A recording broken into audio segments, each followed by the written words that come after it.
Okay, thank you everybody for joining us on Facebook today. Happy Wednesday to you wherever you are in the world.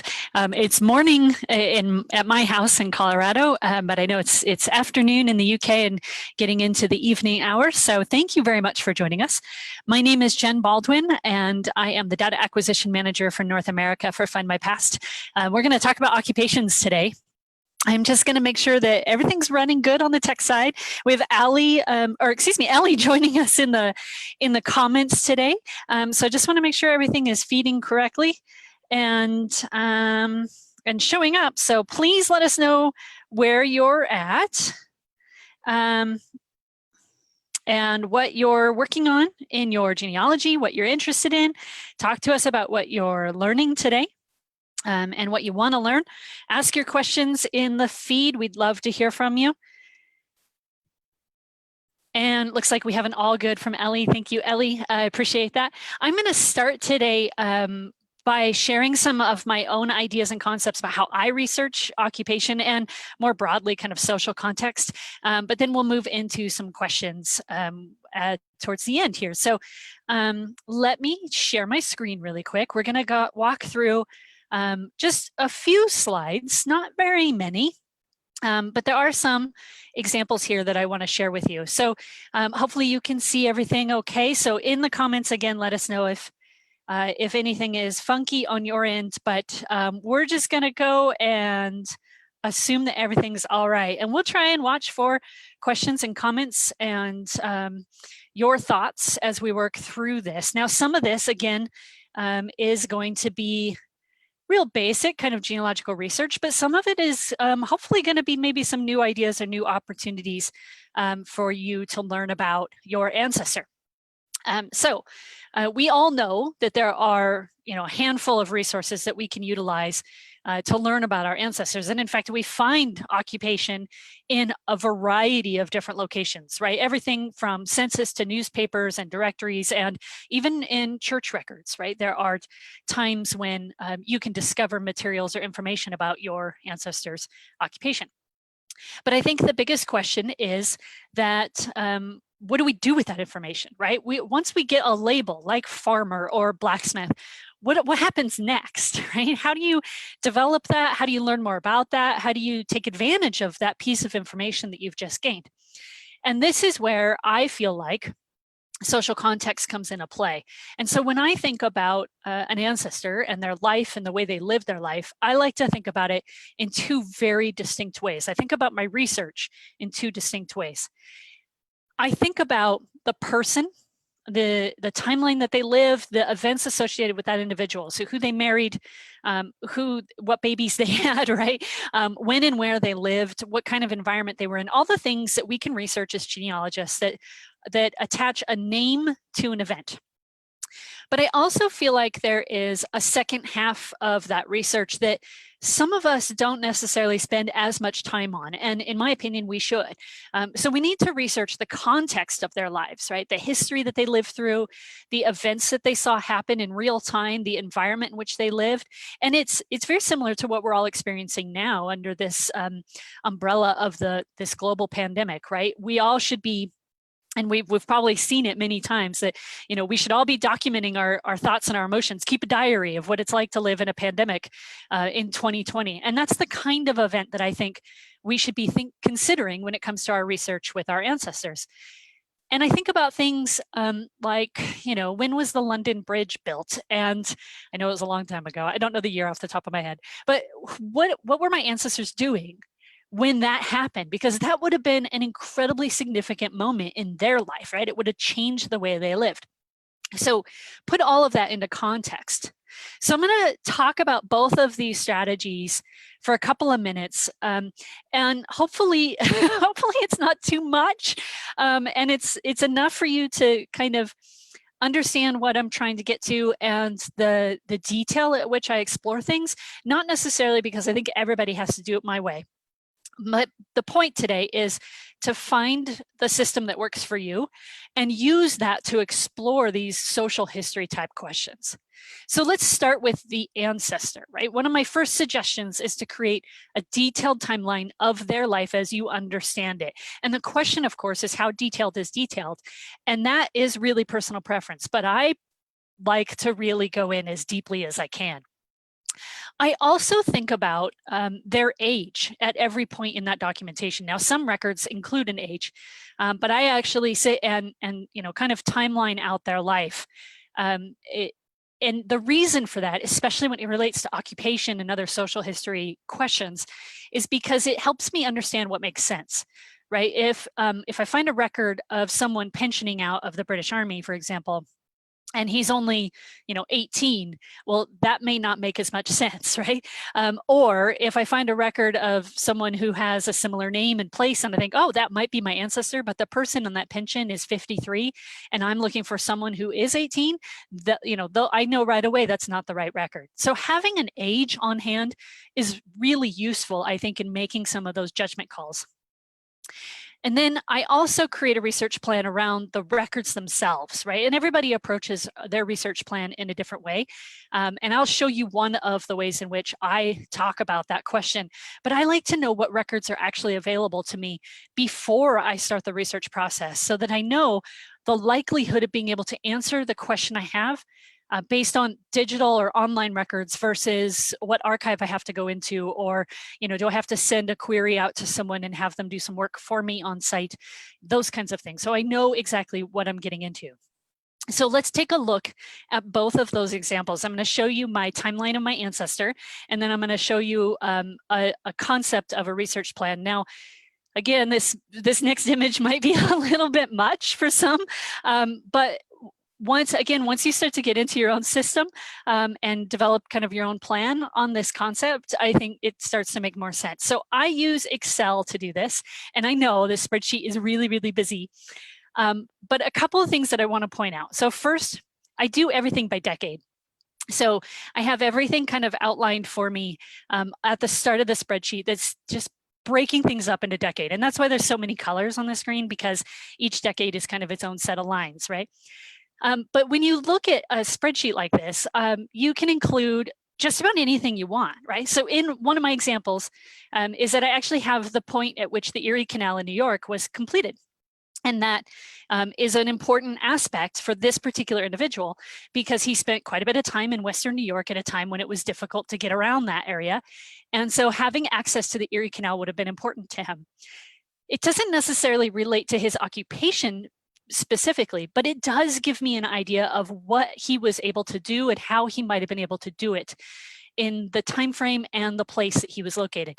So when I talk about creating a detailed timeline for people, this is the kind of thing that I'm looking for. This is the kind of thing I want to include in my timeline.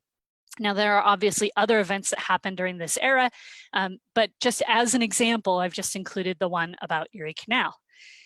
You can also see, of course, that I'm tracking my big questions, right? I have in big, bold, red letters, the things that I'm missing that I really need to have. For example, I haven't been able to locate this individual in a census. I think he was somewhere in North America, according to the oral story. So is he in New York or is he in Canada? Either one is possible, but so far, no luck. So all of those things kind of go into the timeline, and it helps guide my research effort so that I can really focus in on the questions I'm trying to answer. Now, of course, you'll notice that I also include occupational events, right? There's a possibility that he served an apprenticeship, that he served in the military, and then he comes over to the United States and continues his life, but I also include information about the generations around him. So I have information about his father's occupation. And the reason for that is because it leads me to additional information, right? I can research the occupation and try and firmly identify the family through that avenue. And if you've seen a couple of my other live streams, the names on the page are probably familiar. And the question at hand, the John Lawrence question of the silversmith in England, in the West Midlands, that's a big question, right? So that's going to require a decent amount of research on my end so that I can truly reflect my theory and try and prove my theory to some extent. Okay, so that's what I mean when I talk about a detailed timeline for the individual. But I also referenced a research plan based on the records that are available to me. So I want to show you that next. And this is one example of what that looks like. Now, this is again for the same family, and we're talking today specifically about occupation. So I've highlighted the area in which I'm looking at apprenticeship records. And what I'm doing in this document is actually outlining all of the records that are online and available to me to look at from home. And I'm also recording where I found them and the last time I checked them, right? So in this case, the apprenticeship records that are available on Findmypast from that 1820 to 1830 timeline, I last looked at those July of 2019, so a full year ago. And the reason I do that is because if I get an email or I happen to know that Findmypast updates that collection, I can go back to this and I can say, oh, well, the last time I looked at it was 12 months ago. I definitely need to look at it again to see if anything new has been added. And I think that I started doing this really a couple of years ago very carefully. And the reason for that is because you start to get all of these different websites that are digitizing materials at a record-breaking pace in human history. We've never had access to materials like this before. And every site does their own thing, and you have to kind of keep track of all of the different opportunities for research. And that can be tricky, right? That can be difficult just to know who has what and where they are, and if you've already looked at them or not. And so that's why one of the reasons why I keep a list like this is just to keep myself organized and straight. Now, on Findmypast, obviously, there are a variety of ways to look at occupational records. In fact, we have an entire category of education and work records. I'm not going to necessarily walk through how this is done because I think there's a lot of videos and things out there that have already kind of talked about searching on Findmypast. I'll leave that for another time, perhaps. But one thing I do want to point out is the ability to use the keyword search on the education and work category. I use it all the time. Even when I don't necessarily know the right occupation for the individual I'm looking for. I may just search for silversmiths in a particular area, right, in the Birmingham area, without a name at all, because I want to know how many there were and am I on the right track in my research? Are there other people besides the one I've identified that have Lauren's surname that were silversmiths in that area in the right time frame? I can certainly search with a name if I want to narrow down those results. But when you're talking about doing social context type research, it's much easier to start really big and filter down and narrow your funnel as you go through that process. So I use that keyword search a lot. The other reason I like to use it is because it allows me to see keywords that are affiliated with an occupation that I may not be familiar with. And so let's talk about that for a minute, right? Because that's probably one of the biggest questions is how do I even know what that meant? I find something in a census and I don't know what that even means, especially in today's world, right? We have a completely different set of industry and occupation today than we did on Earth, 100 years ago or 200 years ago. So there are a variety of sources of historical occupations. My instinct is to go to my favorite search engine and just type it in and see what comes up. Obviously, Wikipedia is a decent source. The Family Search Wiki offers quite a bit of information in this area. And then there's other genealogy sites like Cindy's List that can help guide you a little bit.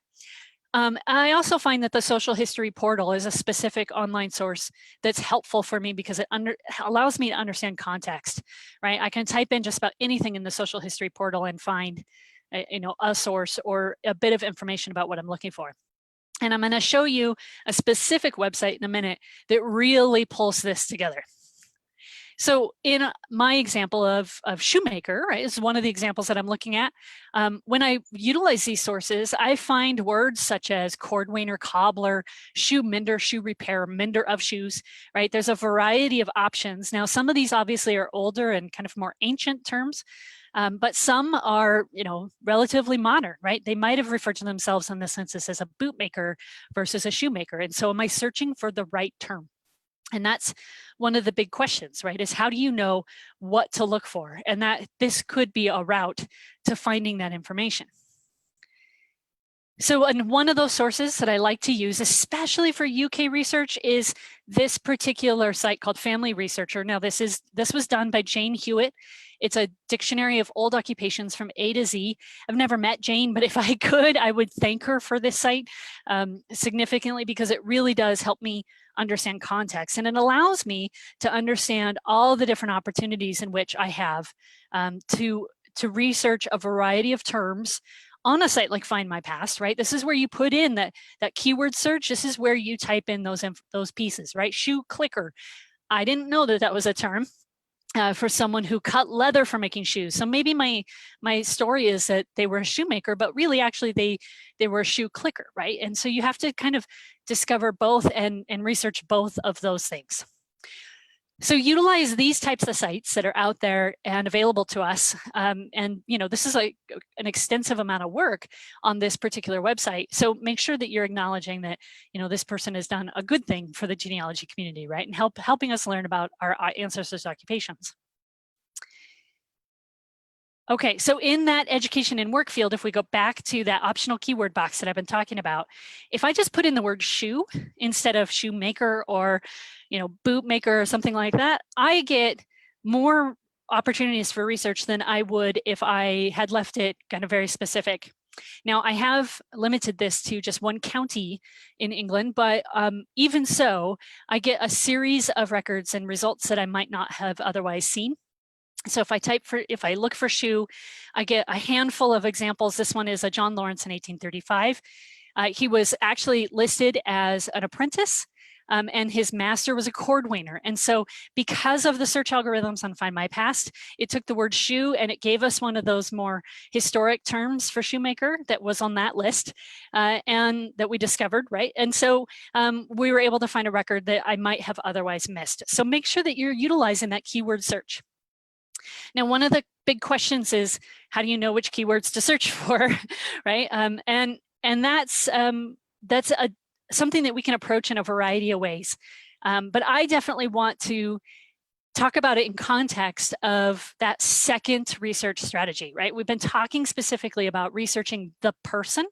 I want to talk about researching now the occupation itself. So let's move into that quickly. And this is kind of my strategy. Again, this is how I approach things.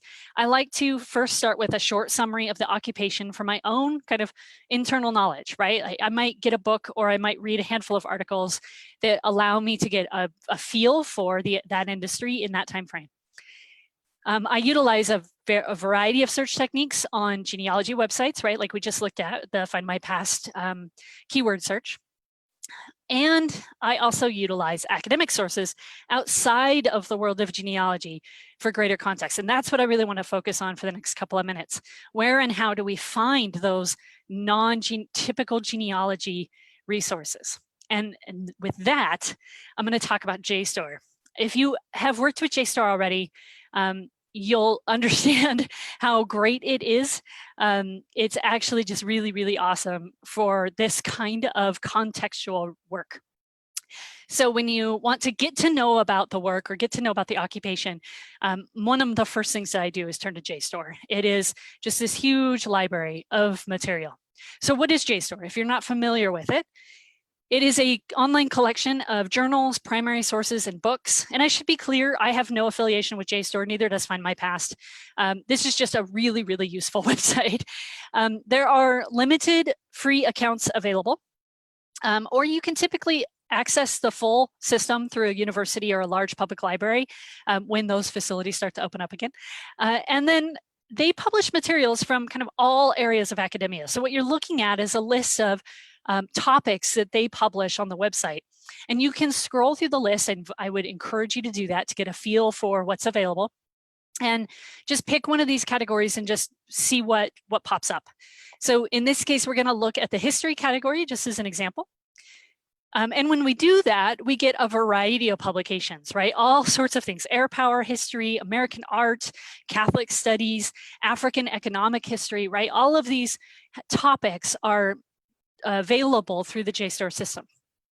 So I scroll through and I find something that's interesting to me. I see this publication for railroad history. I click on it and I get an actual publication called Railroad History. It was published from 1972 to 2014, and it's available for me to read on JSTOR.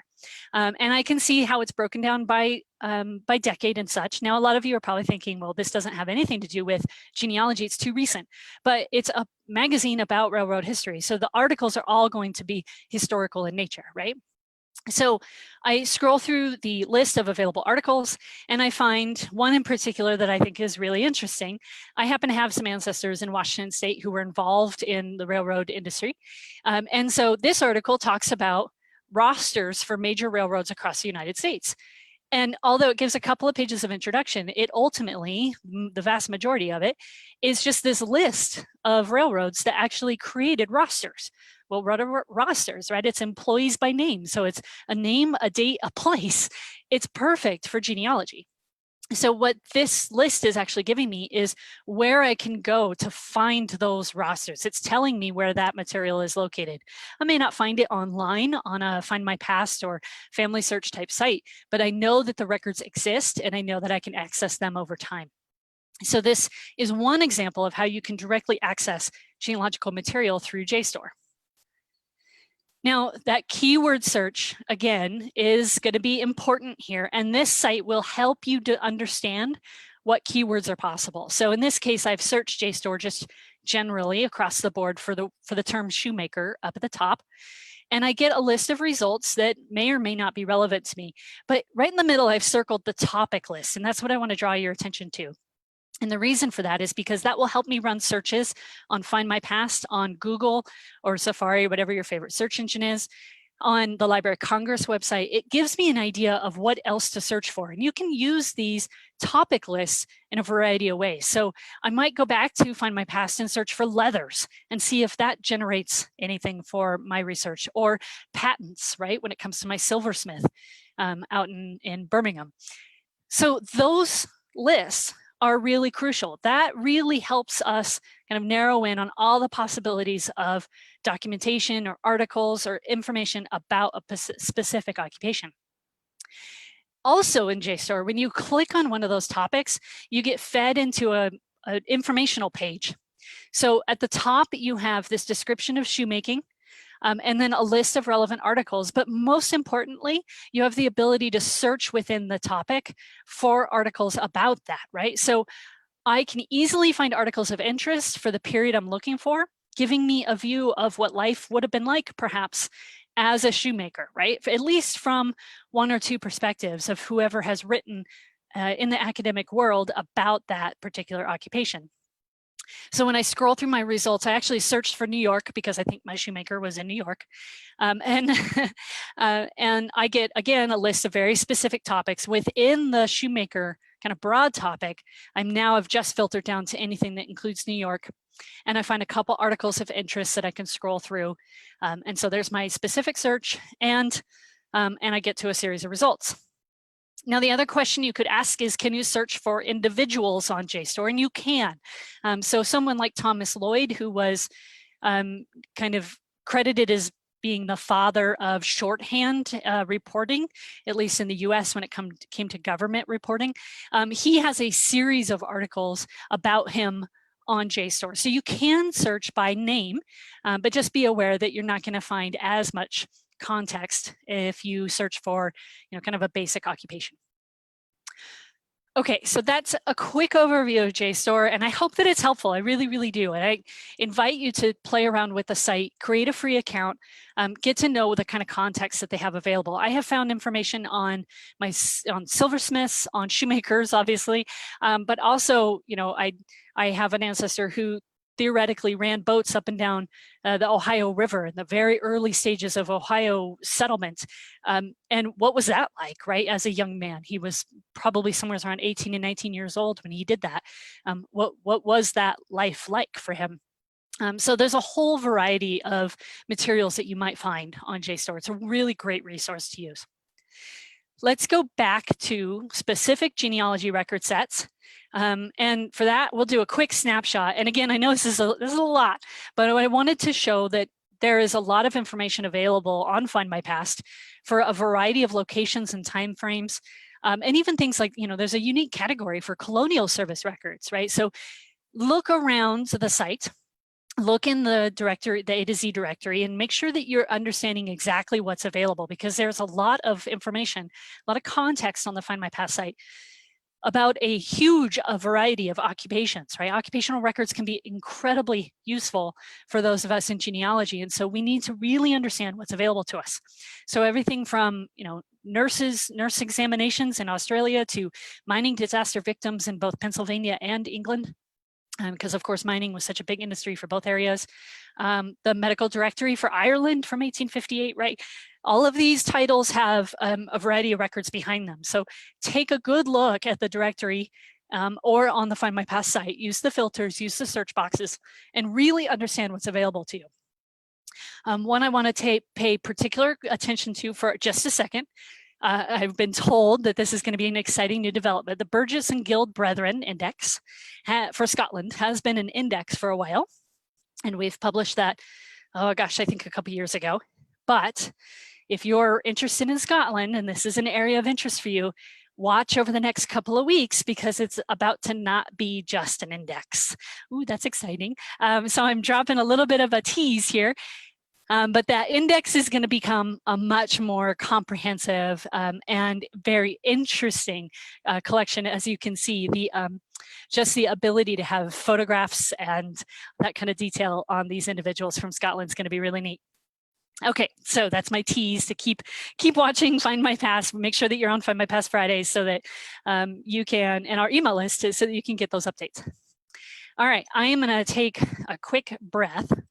And we're gonna start actually just taking Q&A. I know that there were some questions submitted before I started, so I will just clean up my area here so I can see the questions.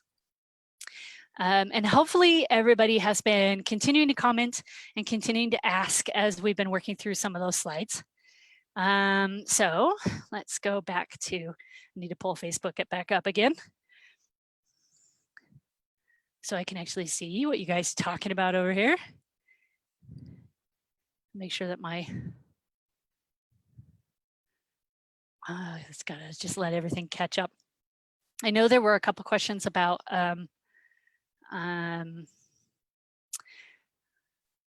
apprenticeships and that kind of thing. Oh, Miko is commenting amazing records. I assume you're talking about the Scottish collection. Yeah, and that is Miko's handiwork, so that's great. Okay, so let me scroll all the way back up to the top. What was the website Jen just mentioned? I have to assume, Karen, that you're asking about JSTOR, and it's just that acronym, JSTOR, and just do a Google search or whatever your favorite search engine is, and you'll find it right away. Oh, maybe it was Family Researcher. Okay. Oh, and someone shared the link. Thank you so much. That's wonderful. Okay. Kim says, I always find occupational surnames difficult to search through. Yeah, that's very true. If you have a surname that is also an occupation, that can be really tough. I find that it really helps to be specific in location and time frame. So if you know that you're looking for someone or something in 1825, right? Don't search 1825 plus or minus 5 years. Search specifically for 1825. And then again, create that detailed timeline, Kim, of the individual, so you can search around their name versus searching for the name itself, right? So when it comes to surnames that are common or used in other ways, like my maiden name is Brown, and so when I search for Brown, I always get descriptive information, right? The shoe was brown in color. That can be really tricky. So you have to be creative around how you search for a person or a occupation with different terminology, right? And so take advantage of the keyword search and the functionality of the Findmypast site to help you with that.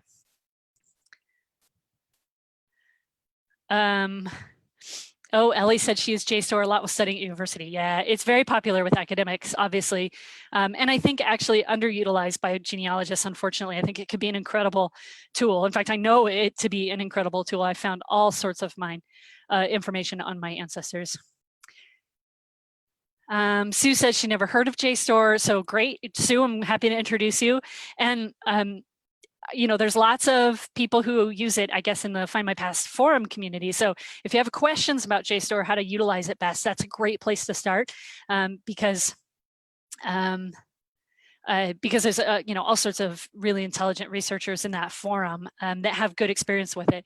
One of the comments was, I don't know how often people use it that make it worth to pay for it outside of accessing through a university or something, and that's a good point. I don't know about the UK. In the United States, there are a couple of organizations that offer a relationship with JSTOR, and so you get a discount to a subscription. I know the National Genealogical Society used to do that, and the New York Genealogical and Biographical Society, I think, still does it. So if you happen to be a member of one of those national groups, or a large genealogy society, look to them. Also, maybe talk to your society at home and see if they'd be willing to develop a partnership, right? Maybe the Federation or somebody would be willing to do that so that people can access more of it from home, but with a discount. I think it depends on your type of research, right? If you are heavily interested in the social context, like I am, like I use JSTOR almost every day. So for me, it's absolutely worth the price. But if you feel like, that's not your area of interest, then, maybe just library access. Google Books is absolutely worth having a look at. Found a few bits and bobs through that. Yeah, definitely. Google Books. Internet Archive is another great one. Haiti Trust is a good one. So there's lots of digital resources of that nature that can help give context around these references. And even, publications like Percy, right, which is a collection on Find My Past, a periodical source index. That's a great way to do this as well. I just happened to choose JSTOR to highlight today, just because I enjoy it so much. Okay, so let's get back to a couple of these questions. Let's see. I know there were some that were posted earlier. There was one that I wanted to start with. Oh, Gail asked, she needs some help finding out what an acid maker did in 1800. So Gail, I'm not familiar with that occupation in particular. I can't obviously know them all, but I did do a quick Google search before we started the live stream. And I found a couple of things that might help you. So there's a book on Google Books that's not completely digital. You'd have to find an actual copy of the book because it's still under copyright, but it's The Emergence of Modern Business Enterprise in France, 1800 to 1930. And it's in France, so that may not sound like it's going to help you, but by scrolling through this book, what you might find, and I'm adding the link as I speak, what you might find is enough social context to give you an idea of what your person may have been involved in. So look at this book, see if it's helpful to you, and then also look at the area in which they lived, right? Is there a particular industry that stands out? Was there, an area where they were making something, some kind of manufacturing of a product that needed acid ingredients? By exploring the history of the area in which your individual was at, you may find the answers for your own self, right? I would also ask your local, the museum or the historical society that's closest to that location, and see if there was an industry, a known industry in that time frame, in that area, that actually allows, and maybe they can just hand you the answer, right? Because it's such a known event. Okay, there was, Karen asked earlier if there is a list of occupations that usually started as apprentices. Well, there kind of is. And I actually had to ask my colleague Nico on this one, because my knowledge of apprenticeships is young and new. I'm mostly a North American researcher, so we didn't have as many apprentices over here. But he referenced me to the Statute of Artificers in 1563, which is a legal act of Parliament that that regulated some of the apprenticeships and the trade. Now, if the trade appeared after that legal status, then it wouldn't necessarily be affected. And so things like the Industrial Revolution, et cetera, was not necessarily touched. But this particular act, this statute, was in place until 1819. So that's a great place to start, by understanding which industries are covered in that statute. And so thus, they would be regulated by the government. So if they were regulated, there's paperwork, right? And then, of course, you have taxes paid on apprenticeships. So you can generally find policy and regulation information on taxes and how they were applied to various apprenticeships, etc. And so there's lots of opportunities to determine if the apprenticeship you're looking at or the occupation you're looking at had a connection to an apprenticeship. So look at guilds, right? Burgess roles, like kind of all of those topics to see if there's a connection between the apprenticeship and the occupation. And I will try and share a link to Wikipedia on that statute as well as we speak. I know Ellie's in the comments and she could be doing all this for me, but I'm doing it anyway. But, really the question is, how do I determine if the occupation had some kind of historical connection with apprenticeships? And in order to do that, you're really looking at social context, right? At that point, you've stopped researching the ancestor and you've started researching the occupation. And that's where sources like JSTOR and Internet Archive and Google Books come in to play, right? That's when you kind of transition between your original strategy of researching the individual and move into the secondary strategy of researching the event or the item or the occupation itself. So that's just kind of a different mindset, I guess, right? You kind of shift your mind from going, where can I find this name in this record, to what else can I learn that might eventually lead me back to a record that has a name on it. Kim asked, in rural communities in the 1800s, I've seen ancestors with multiple occupations. Farmers turned pub landlords, shoemakers becoming postmasters. Would this be an out of season type thing or just to keep an income coming in? Kim, I think, now again, I'm not as familiar with the UK, but my instinct would be to say it could be either. It could absolutely be both, and it could be either, right? So it's important to see the whole picture. And in my opinion, right, I mean, farmers, right, and laborers, we know were seasonal workers and they moved around quite a bit in order to obtain work.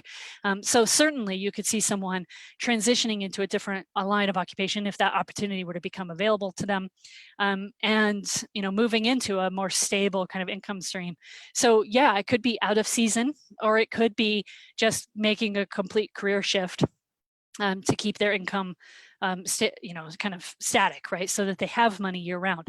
I think all are possible, but I would again offer that the Findmypast community would be a great one to put that question to. So if there's anybody out there watching who has information on that, please feel free to join in the conversation and respond to Kim's question. I don't have any specific examples I can refer to. And most of these questions that were asked in advance, I think could be answered by the approach of trying to research the occupation versus the person, right? Sean asked if auctioneers in the late 1880s to 1920s, did they charge sellers and buyers fees like they do today? What percentage of the bidding price would they have been? I would assume that the way auctioneers worked is probably very similar. And I would start with a hypothesis, at least, that yes, they did charge. But again, researching the history of the auctioneer field and that business, that entity, would be a great place to really start that process versus researching the person, right? Research the occupation so that you get an understanding of what types of information are available to you. And then you can apply that to a more kind of standard genealogical search. Okay, let's see. There are a couple other questions, so let me just take a look here.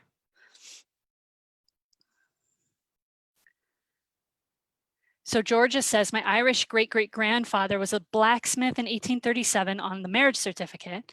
By 1851, so less than 20 years later, about 15 years, he and family are hawkers, and he is listed on children's birth certificates as an umbrella maker. It would seem he couldn't carry on as a blacksmith for some reason. I would think that the Industrial Revolution and the early, the effect of history in industry, the effect of industrial history, to say that a better way, would probably be a good place to start, Georgia, because you're in a trade. Blacksmithing is a very traditional trade that has been going on for centuries. And there may be a point in time in that area specifically that it really became overwhelming. Maybe there were too many blacksmiths and he couldn't make it. The industry was saturated, if you will. Maybe he got an opportunity, right? Maybe his father-in-law was in the umbrella trade versus blacksmithing or something. So there's all sorts of connections that can be made. It's just a matter of understanding the circumstances around that particular area and that particular industry and trade. And I feel like I keep saying the same thing over and over, but in my experience, it really is the social context that's going to give the answers to most of these questions. And it might take a little bit more digging than we're used to, right? It's not something that's necessarily going to pop out on Family Search or on Findmypast. The answer is going to be just, oh, he moved from blacksmith to umbrella making, for this reason. That doesn't happen, right? As much as we wish that it would. So it's really a matter of creating a theory and learning more about the industry itself so that you can hypothesize a good answer and a good resolution to that question. Okay, Ellie, I think you're still with me. If you could make sure that I'm seeing all the questions. I'm going back to one of my other screens so that I can make sure that I'm seeing everything. Hang on, where am I going here? Videos instead of posts. So please do flag me if I'm not seeing your question. We have a lot of situational comments. That are essentially kind of the same thing, right? A four-time great-grandmother was a beaver pooler from Susan. That's fascinating. That had to be in North America somewhere. So I'd love to know the story there. That would be a really cool one to look at.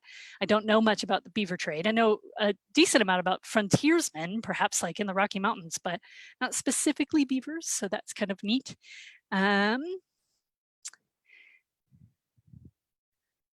Let's see. Still trying to make sure I get to the right post to make sure I see everything that's happening out there. There we go. Okay. Oh, yeah, that's a good point. We have a comment about the blacksmith. Maybe he had an industrial accident as a blacksmith and was unable to carry on doing so. That's a really good point. Thank you for sharing that. Really good observation. That's absolutely a possibility. Patricia adds, my grandfather was a blacksmith and was kicked by a horse, so could not carry on. Also, it was hard to get people to pay their bills. Oh, yeah, definitely. I've actually been able, so I don't have a blacksmith in my tree that I know of, but I do have a silversmith that I've been working on. Used him as an example at the top of our hour together. And what I found actually was a series of newspaper articles in which he was the victim of a theft. Actually twice. So the first time it happened, it was his apprentice. And then the second time it was some random person that broke into his shop and stole a bunch of items. And then within a year, he is claiming bankruptcy and closing things down. And so the theory is kind of that theft was significant enough that it affected his business to the point where he couldn't keep going, he couldn't carry on. So there's all sorts of opportunities as to, the reasons as to why he was shutting down his silversmith business and dissolving partnerships and that kind of thing. Up until that point, it looked like he'd been relatively successful. But the theory, of course, is that that theft was significant enough that it was hard for him to recover. And so I'm chasing down that story. I'm looking at the story of the theft and the newspaper articles, not necessarily the name of my ancestor, but the people who were involved in that crime to try and kind of figure out the rest of the story, right? So newspapers were incredibly, incredibly useful in that regard. And industrial newspapers, I think that was actually a business newspaper that I found all of that in. Oh, and Amy says, your silversmith story sounds similar to that of Daniel Radcliffe's family from Sing Who Do You Think You Are last year. Well, that's interesting. I will have to, I'll have to rewatch that episode. I don't think I recall enough, but we'll definitely take a look. All right, Karen, Ellie, thank you for sending me some questions. Make sure I don't miss them. Karen wants to know, she's looking for cheesemongers and carpenters, in particular, 2 of my 3rd great grandfathers. That's on my brick walls. So cheesemongers and carpenters. It's this, it's the same thing. Definitely look in newspapers, definitely look for social context, Karen. It's certainly especially in terms of where they were located and when, right? So you may not specifically find a resource for cheesemongers specifically. There may not be a data set for that, but you might find a history of cheesemongers in, Northwest Britain or something. And that's the kind of resource that you're really looking for. And again, may not mention your person by name, but if you know that that was their trade, then you can theorize that actually he was involved in that industry. And so the things they talk about in a history like that, kind of a broad social history, would also include your ancestor, right? It's kind of like my point at the beginning with the Erie Canal. My ancestor was in New York right around the time that was finished. And so although my ancestor is not listed in any records relating to the Erie Canal that I know that he would have been able to take advantage of it. And so when you're looking for kind of a social context history like that, cheesemongers in this specific area, know that your ancestor probably was involved, not necessarily that you're going to find a record that says your ancestor's name was a cheesemonger, right? Allison asks, my three great grandfather was a cooper around the 1850s. Could he have served his apprenticeship in the Army? I believe I have found him on a ship of the coast of Mazatlan, Mexico in 1861. Yes, Allison, it's absolutely possible. In fact, there were coopers as early on ships as the Mayflower, right? So one of the settlers from the Mayflower was actually the ship's cooper, and ended up staying instead of going back to England. So yeah, you could definitely find him in the Army or the Navy. I don't necessarily know if he would have served an apprenticeship per se with the Army. I guess that's possible. You'd have to ask, maybe our military expert will point that question at him and see what he comes back with. But definitely you could find him on a ship. So it's entirely possible that the 1861 record from Mexico is in fact your guy. Pat asks, my great grandfather says he was a surgeon on the 1842 marriage certificate, but cannot find any records for him in medical records. Well, keep in mind that there's a whole lot of information out there that's never been digitized and never been published on a site like Findmypast. So when it comes to something very niche like that, the medical field in the 1840s, you might need to go into an archive or go to a specialist. You might need to find someone local to that area who's familiar with industry, such as the local genealogical society or the local history museum. And ask if there's resources, right, that you don't know about. Also, the Family Search Wiki would be a great place to start online for that information, and just to see if there are records from that time frame, right? I would also look, of course, at trade directories, business directories, local city and county directories, because they do go back to that date, and make sure that you can find him and pinpoint him kind of year after year of his life in those directories. And many of those are available on Findmypast. So certainly look at directories online, the Family Search Wiki, but also reach out to those local organizations to see if there's additional information that maybe hasn't been digitized yet. Rosie's suggesting to Karen to try newspapers for her cheesemonger. I find that newspapers are really, I didn't talk about them in my slides, but really, really useful. And if nothing else, again, it gives you context, right? There's always some little tidbit in the newspaper about something. And it makes it super useful when you are really looking for that introduction to a new area of research, right? Whether it's an occupation or some other kind of social context. It's important that you kind of understand the history of that and the verbs, the terminology they would have used, the vernacular that they used. So newspapers can be a really, really useful tool. Okay. Tess says, and Ellie is messaging it to me, and I was just trying to read it. My great-grandfather was a tool and die maker in Scotland before immigrating to Detroit to work for the car companies.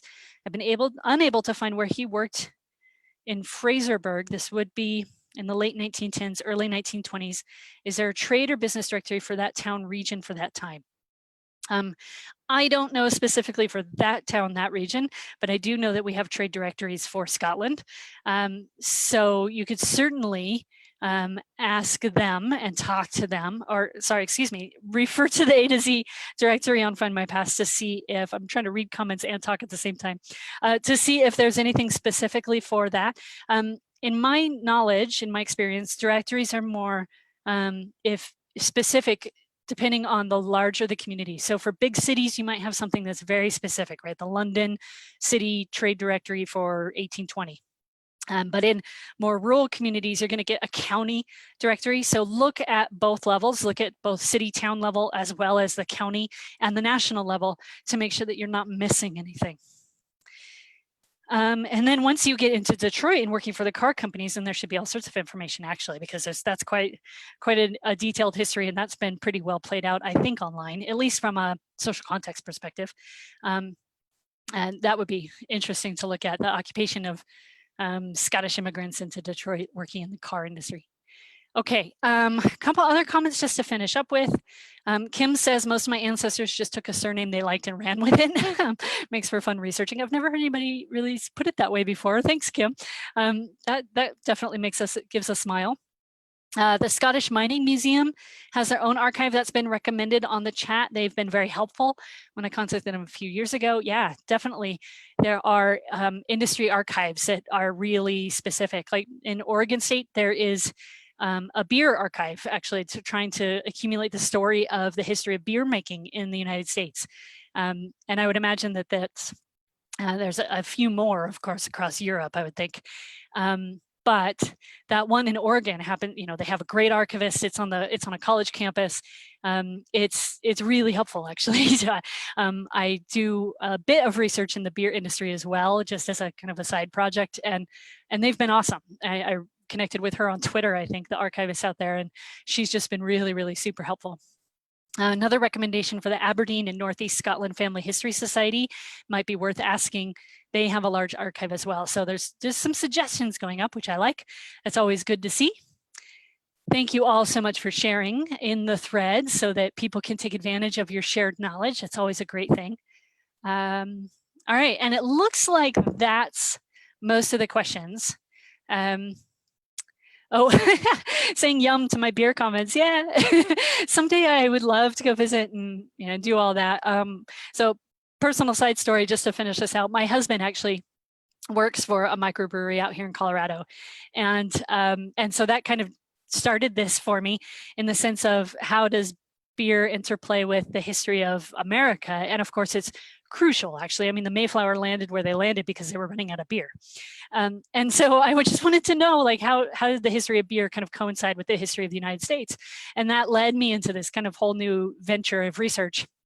And as a result, actually, so I did all of that. And then like a year later or something, and we'd always talked about how nobody in our family had any kind of connection to the beer industry. And then, of course, a year later, I was researching in Cincinnati and I actually found that one of my ancestors, in fact, did own a brewery at one point. He didn't actually operate it. He just paid for it to be built, and then he hired the team to manage it, and they managed it for several years kind of under his name, but he was just kind of the silent investor. And I was like, look, you have a genealogy connection. Like, aren't you interested in genealogy now?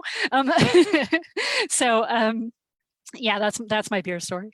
Oh, and June says my husband is canning beer as you speak for a local craft beer. Yeah, that's, it's such a big industry now, and it has been a growing industry for a long time, but it's just fascinating to me to make the connection between modern day industry and historic industry and occupation, and what we can learn from today's resources in order to help trace our ancestors, right? And so that line of beer research just happened to kind of open my eyes to some other opportunities for research in my own family, and I just went, all right, great, this is perfect. All right, so I think with that, I think we've answered all the questions, and I've gone on all my tangents. So thank you all so much for joining us. Later this week, we'll have Findmypast Fridays. I think it's Alex this week will be back with us on Findmypast Fridays for our next live Facebook session. So please join us for that. Of course, a weekly review of what's new on Findmypast, and always interesting dialogue and discussion with Alex. And hopefully we'll continue the conversation because there's been lots of great comments. So I would encourage all of you to continue your conversation either on the Find My Past Facebook page as you have been, or in the Find My Past forum group to continue this conversation around occupation. I think it's a really interesting and fascinating way to research our ancestors. And I hope that all of you have enjoyed the session, enjoyed looking at it from potentially a different angle. Don't forget to get Excel out and create that detailed timeline of your ancestor's life and be super, super detailed so that you really understand where and when he was, or she, when that event was happening and taking place. So in the meantime, take care of yourselves, enjoy your research, be safe out there, and we'll see you back here for Find My Past Fridays. Thanks everybody, and have a great day.